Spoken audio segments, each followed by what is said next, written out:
When silence breaks, the power of reclaiming your voice after trauma. I had the privilege of sitting down with Fouchina Kirkendoll recently, a remarkable woman whose work has transformed countless lives through her dedication to helping Black women reclaim their voices after trauma. What struck me most about our conversation wasn't just her wisdom, but how she embodies the journey she guides others through, moving from survival to softness, from silence to speaking truth.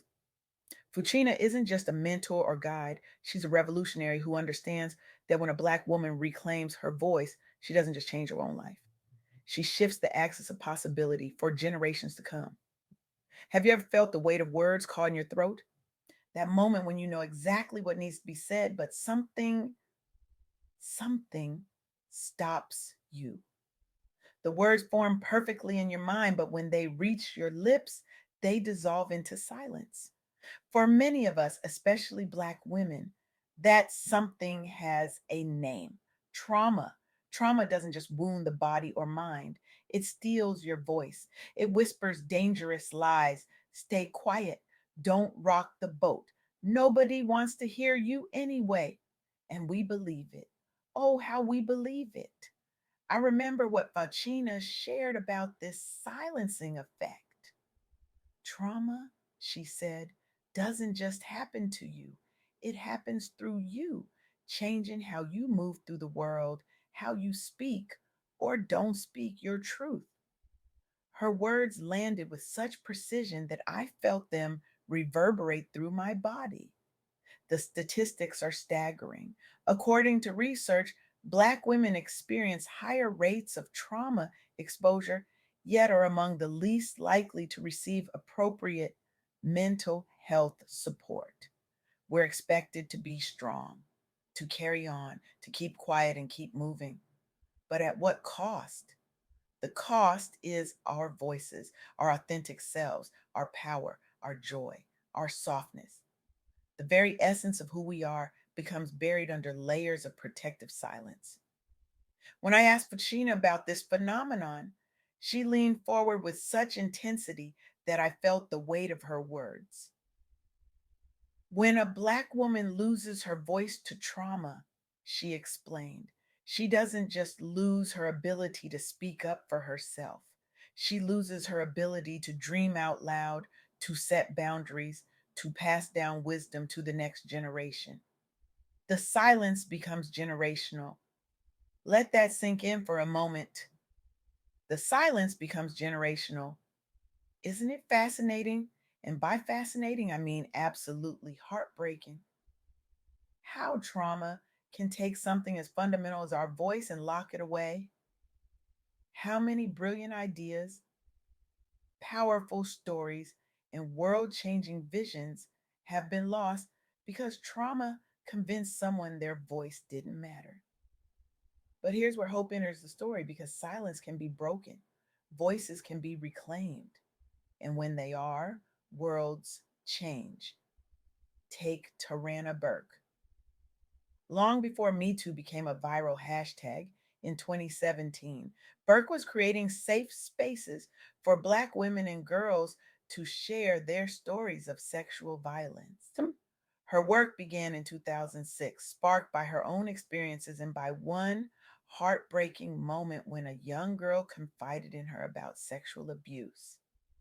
The girl's whispered confession, "Me too," became the foundation of a movement that would eventually give voice to millions worldwide. Two simple words that carried the weight of countless untold stories. But Burke's journey was an overnight success.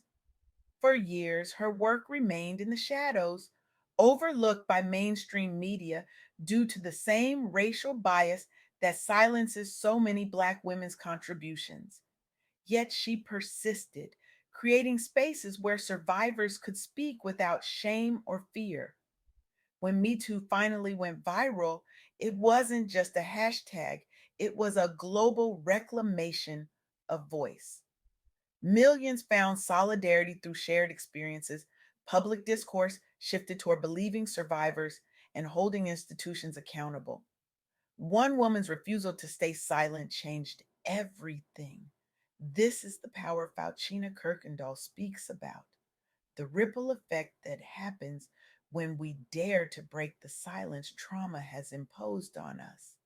Healing isn't just personal, Fauchina emphasized during our conversation. It's political, it's communal. When one woman speaks, she creates space for others to do the same. She smiled then, a smile that held both knowing pain and fierce hope. It's like watching dominoes of liberation fall, one voice at a time. I've seen this truth embodied in the work of Dr. Thema Bryant, a licensed psychologist specializing in helping Black women heal from racialized trauma. Dr. Bryant understands that for many in our community, mental health carries stigma. Vulnerability is discouraged. Seeking help outside family circles feels like betrayal. So she created culturally relevant therapy methods that affirm clients' lived realities while encouraging them to vocalize both pain and hope in safe environments. Her approach has empowered countless women to break generational cycles of silence about abuse and racism related wounds.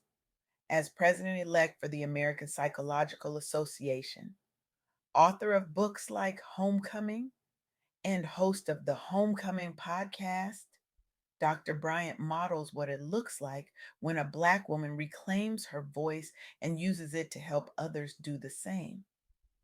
The journey to finding your voice again isn't linear, Fauchina reminded me. Some days you'll speak clearly and boldly. Other days you might whisper. Some days you might need to rest your voice entirely. That's okay. Healing isn't a destination, it's a practice. This practice often requires support, professional support, which brings me to another powerful example, the Loveland Foundation. Founded by Rachel Cargill, this organization provides free therapy sessions specifically tailored toward healing the unique traumas faced by Black women and girls. Cargill recognized that systemic racism limits access to culturally competent therapists who understand the intersecting traumas many face: racism, sexism, and generational wounds. What began as an Instagram birthday fundraiser asking followers to help cover the cost of one woman's therapy session blossomed into a full fledged nonprofit serving thousands annually nationwide. The foundation has raised millions through grassroots campaigns and become a national model for increasing the visibility and importance of accessible, culturally responsive care in Black communities. Thousands have received life changing counseling they otherwise couldn't afford. Testimonials highlight renewed confidence at work, at home, and in community engagement, all thanks largely to a newfound ability to express themselves authentically again. When we talk about reclaiming our voices after trauma, Fuchina explained, we're not just talking about being able to tell our stories, though that's important.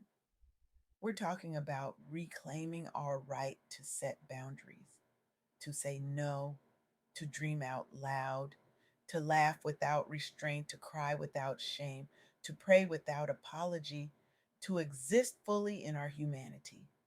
This is what the soft girl era is truly about for Black women, not a trend or aesthetic, but a radical reclamation of softness in a world that has demanded our strength for too long.